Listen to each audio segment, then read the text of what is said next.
Bonjour à tous, voici la maquette de ZG4 que nous vous proposons. Alors, vous avez ici un moteur qui est piloté, on verra ça tout à l'heure.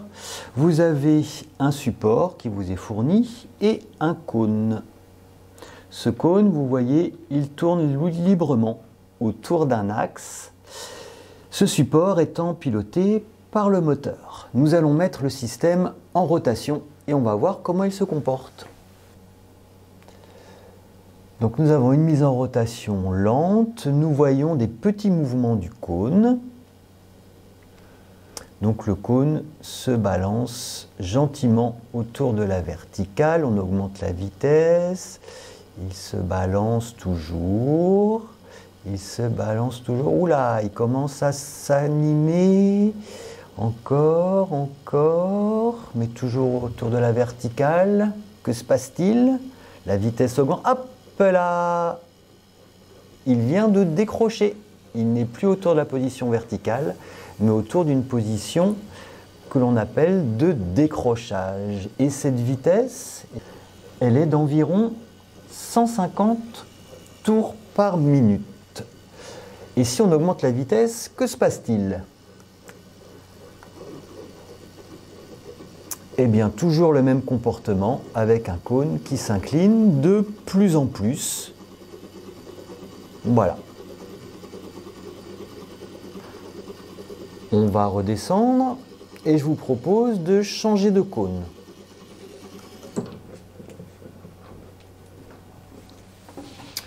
Donc nous voici avec un nouveau cône, beaucoup plus petit que le précédent, et on va refaire la même expérience.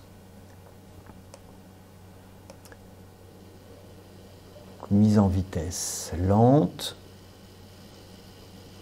On a des petites oscillations autour de la verticale, comme tout à l'heure. On augmente la vitesse. On augmente la vitesse. Et il oscille autour de la verticale. Et il s'incline. Pour une vitesse d'environ 350 tours par minute.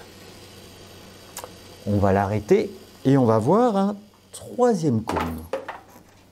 Troisième cône de forme totalement différente encore, beaucoup plus large, beaucoup plus plat. Et on va voir donc la mise en vitesse, ce qu'il se passe. Toujours ce même phénomène de petites oscillations autour de la position verticale.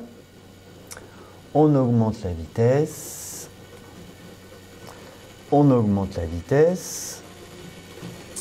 Là, il a l'air de rester vertical. On augmente, on augmente, on augmente, on augmente. Toujours vertical. Et on ne peut plus accélérer et il reste toujours comme ça. Donc ce que l'on va vous demander, c'est d'expliquer ces différents comportements en fonction de la forme des cônes.